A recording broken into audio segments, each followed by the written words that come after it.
Hello मेरे दोस्तों, मैं फिर से प्रेरणादायक कहानी लेकर के आई हूँ। जी हाँ, मैं पिछले 1.5 पौने 2 साल से आपको एक वीडियो प्रेरणा से भरी हुई भरपूर प्रेरणा, भरपूर सीख देने वाली कहानियों के संग्रह में से एक वीडियो शेयर करती हूँ, जिसका मकसद सिर्फ ये है कि जो समाज के किशोर वर्ग हैं या के युवा वर्ग हैं, उन तक ये संदेश पहुँचे कि वो उनके लिए क्या सीख क्या दे रहे हैं, क्या प्रेरणा मिल रही है, उन्हें क्या समाज में रह के करना है और क्या नहीं करना चाहिए। ये हमें इन छोटी छोटी कहानियों से मिल जाती है। आज भी एक कहानी निकाली है, छोटी तो नहीं है ये कहानी, थोड़ी बड़ी है, लेकिन कहा जाता है कि छोटी छोटी कहानियों से। तो चलिए बताती हूँ। शीर्षक है ढोल। तो एक बार की बात है, ढोल बजाते हैं ना, जो घड़ा बड़ा सा ढोल ढब होता है, उसको बजाते हैं लकड़ी से। वो एक बार की बात है, एक औरत थी, गरीब थी, घर घर जा कर के काम करती थी, गुजारा करती किसी तरीके से। उसका एक 10 11 साल का बच्चा था। तो माँ से कहता था, माँ मुझे एक ढोल ला कर के देना, ढोल ला के। माँ समझती थी कि गरीब है, कहाँ से लाएंगे, बड़ी मुश्किल से 1 2 घर में काम करती थी, जो कुछ मिलता था उससे अनाज खरीदती थी और अपना काम चलाती थी। उस दिन भी उसने बस यही किया, काम किया और अनाज खरीदा। लेकिन अनाज में सोचा कि चलो बच्चा दुखी होगा क्योंकि आज भी ढोल नहीं खरीद पाऊँगी, तो उसके लिए कुछ गरम बेसन और कुछ आलू वगैरह लेके पकौड़े बना दूंगी तो खुश हो जाएगा। और साथ में रास्ते में कुछ लकड़ियाँ पड़ी हुई थी, तो लकड़ियाँ बटोर करके ले गई वो, कि बच्चे से कहूँगी कि इससे खेल लो। घर पहुँची तो देखा कि माँ के हाथ में ढोल तो नहीं था। बच्चा समझ गया कोई बात नहीं, माँ ने इसके लिए खाना बनाया, पकौड़े बनाए और कहा कि लो ये तुम्हारे लिए लकड़ियाँ लेके आई हूँ। खुश हो गया और ले करके बाहर जा कर के खेलने लगा घर के बाहर। तो देखा कि बगल के घर में एक बुढ़िया थी, अम्मा थी, जो वो रो रही थी। रो क्या रही थी बेचारी की, जो उपले होते कंडे गोबर के, वो सीले हुए थे गीले थे, वो जला रही थी तो धुआं धुआं हो रहा था, जल नहीं पा रहा था। बड़ी दुखी हो रही थी माँ, रोए रोए रोए रोई हो रही थी, धुआं भी नहीं, मतलब आँख से आंसू भी आ रहा था और रोए भी जा रही थी, अब क्या करूँ अब क्या करूँ। तो गया बालक लड़का, बोला अम्मा क्यों रो रही हो, क्या बात हो गई। बोले अरे ये जल नहीं रहे, मेरा चूल्हा नहीं जल रहा है और बच्चा जो कि अब भूखा हो है और मतलब मैं क्या कैसे रोटी बनाऊंगी, कैसे अपना पेट भरूंगी। तो उसने कहा कि अरे अम्मा ये लकड़ी ले लो, शायद काम आ जाए, सूखी लकड़ियाँ हैं। तो जलाई, फट से जल गई, आग पकड़ गई। उसने बड़ा अच्छा है, बहुत सारा आशीर्वाद दिया और कहा कि अच्छा लो रोटी खा के जाना। तो बस उसने खाई नहीं, लेकिन रोटी उसने रख ली। दौड़ते दौड़ते फिर आगे खेलने के लिए बढ़ा। तो बस थोड़ी दूर पे ही एक कुम्हारिन उसको मिली, उसमें गोद में बच्चा था और बच्चा एक बुक्का फाड़ फाड़ के रोए जा रहा था, भैं भैं भैं। अरे पूछा अम्मा ये क्यों रो रहा है, क्या बात है।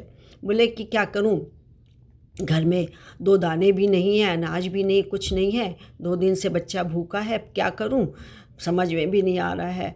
तो उसका कि तो कोई बात नहीं, ये रोटी ये खा लेगा। ये इसको दे दी, बच्चे ने रोटी खा ली और शांत भी हो गई, उसकी भूख, वो भी शांत हो गया, रोना बंद कर दिया। बहुत बहुत खुश हुई कुम्हारिन। उसने कहा कि चलो मेरे पास और कुछ तो नहीं, ये घड़ा है, ये घड़ा ले लो।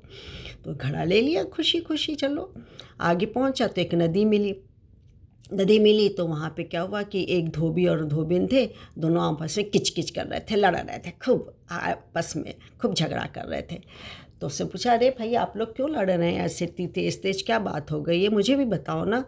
तो धोबिन बोली कि अरे देखो इसने सवेरे सवेरे लेकर के मेरा घड़ा तोड़ दिया, जिसमें मैं कपड़े उबालती थी, और अब मैं किस में करूँगी, उबालूंगी कपड़े, अब तो खरीदना, दूर शहर जाना पड़ेगा और पैसे भी नहीं है इतने सारे। उसे कोई बात नहीं, मेरा घड़ा ले लो, मेरे किसी काम का भी नहीं है, आप काम चला लो। बड़े खुश हो गए, बड़ा अच्छा बालक है ये तो, बहुत ही। तो और उसने उसको धोबी ने उसको एक कोट दिया, पहनने का कोट, जो गर्म कोट होता है वो दिया। आगे बढ़ा तो एक आदमी था, एक दरवाजे के पास ही बैठा हुआ था और सुकुड़ बुकुड़ ठंड के दिन में काँप रहा था, कुछ नहीं था उसके शरीर में। तो उसने कहा, और एक घोड़ा उसके पास था। तो समझा नहीं, बोले घोड़ा लिया हुआ है और बदन में कपड़े नहीं है, कैसी बात है, किसने इसको इतनी बड़ी सज़ा दी है। आगे बढ़ा, बाबा बाबा आप क्यों काँप रहे हो, बताइए बताइए क्या बात है ये।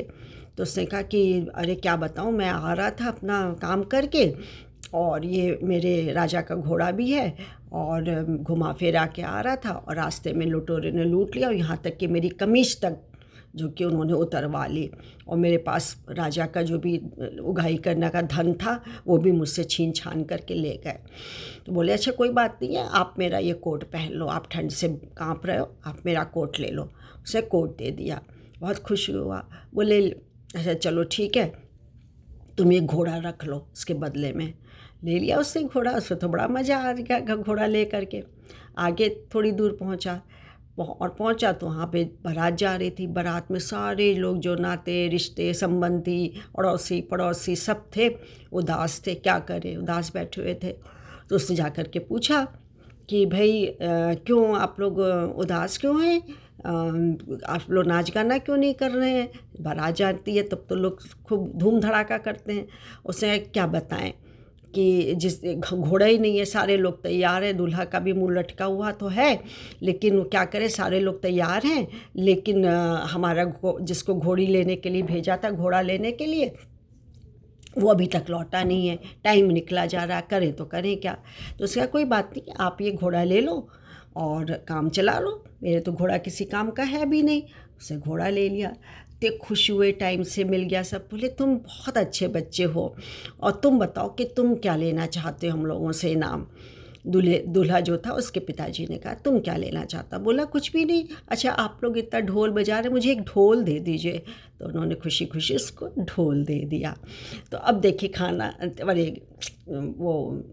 ये कहानी तो ये समाप्त हो गई, लेकिन लड़का इतना खुश और लड़का भागा भागा घर पहुंचा और ढोल बजाते हुए कस कस के माँ को पूरी पूरी कहानी बता दी कि कैसे तुमने लकड़ी मुझको दी और लकड़ी के द्वारा ही से ही मुझे ये ढोल की प्राप्ति हो गई। और माँ से लिपट करके खूब उसको धन्यवाद देने लगे, माँ भी खूब प्यार करने लगी।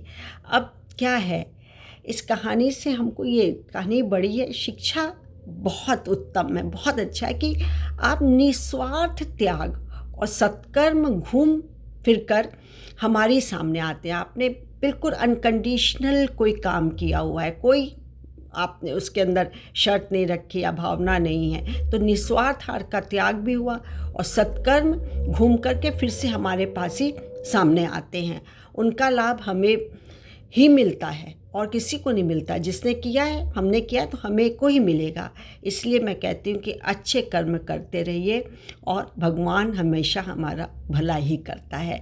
तो बच्चों, दोस्तों, कहानी के साथ आपको यही शिक्षा देने का मेरा उद्देश्य ध्येय रहता है। सो मैंने दिया, उम्मीद है पसंद आई होगी। मैं अपना परिचय दे दूँ। नमस्कार, मैं doctor Manju Jain, retired associate professor from SN Sen degree college Kanpur. Thank you. आज के लिए इतना ही। बाय।